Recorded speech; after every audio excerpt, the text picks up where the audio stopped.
feel like you're speaking a totally different language from your parents or, your younger coworkers? That weird, sometimes frustrating communication gap between generations? Well, it's something we all deal with. And in this explainer, we're going to dig into why that feeling is way more real than you think. I mean, seriously, think about it. Ever had your boss ask for a phone call for something that could have been like a 3-word email? It's baffling, right? Or maybe you can relate to this story about Anna, a customer service agent.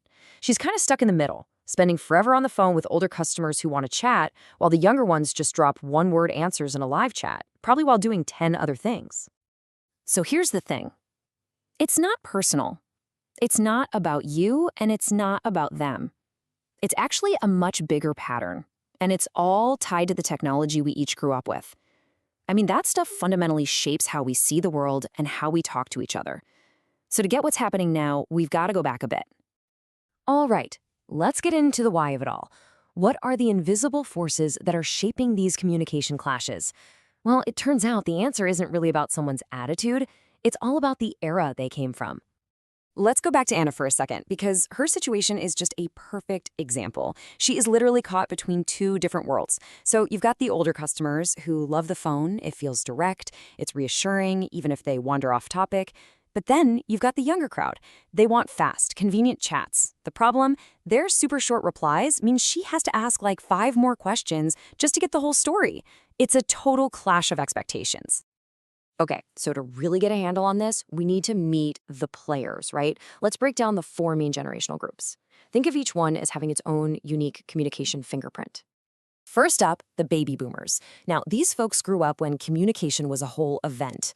A planned phone call, a carefully written letter. So naturally, they value structure, and they like things to be direct. A phone call has weight. It feels real. So you can imagine how a quick text packed with emojis might look to them. It can feel kind of flimsy, maybe even a little lazy. All right, next up is Generation X. I like to call them the bridge generation.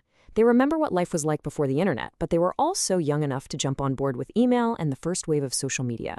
So they're kind of bilingual, fluent in both the old ways and the new. For them, the bottom line is efficiency. Just tell them the clearest, fastest way to get the point across. And that brings us to the millennials. These are the folks who grew up with instant messaging and social media. For them, communication is supposed to be fast, informal, and pretty much constant. Their language is a whole mix of texts, memes, GIFs, you name it. And yeah, those lines between personal and professional, they get pretty blurry. The big downside, though, all that always-on communication can lead to some serious digital burnout. And last but not least, Gen Z. Okay, these are the true digital natives. For them, technology isn't just a tool, it's like another limb. Their language is super visual. I mean, a single photo, a quick video, or a few emojis can say more than a whole paragraph.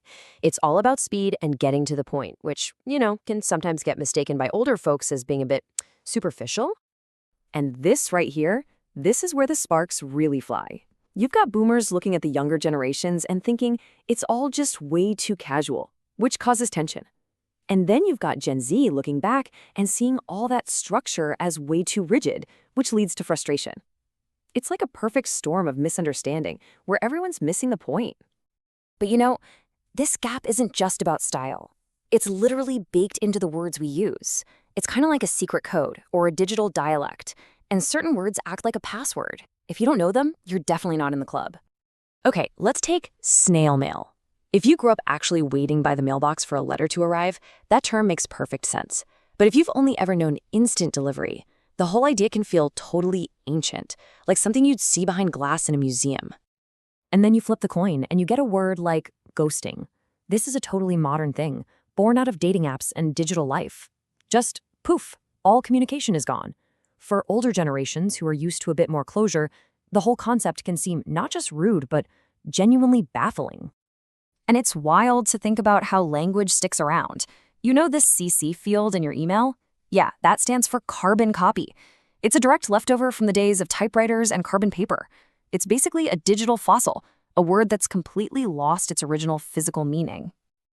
And then, of course, you've got modern slang, a word like stan, which is this weird mashup of stalker and fan.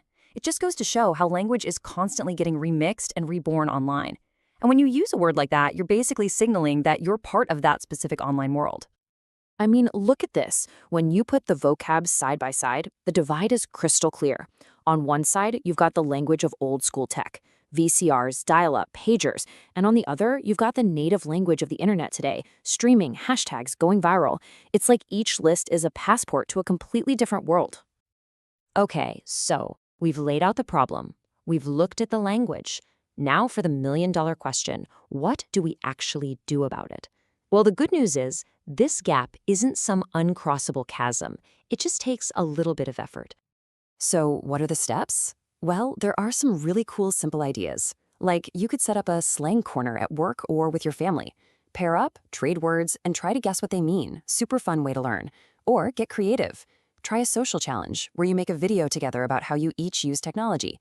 You could even do some informal mentoring, trading social media tips for life experience. It's all about creating those shared experiences. You know, when you really think about it, maybe we should stop calling this a communication problem and start seeing it for what it is, an opportunity. Every single one of these differences is a chance to learn something new. Because at the end of the day, this isn't about which communication style is right or better. It's not a competition. The real key here is open-mindedness and active listening. It really just boils down to respecting where the other person is coming from and actually making an effort to have a real conversation. So as we finish up here, I want to leave you with a little something to chew on. Think about your own life, whether it's with your grandma, that new intern at work, or even your boss. What's one small conversation you could start, maybe even today, to start bridging one of these gaps? Just something to think about.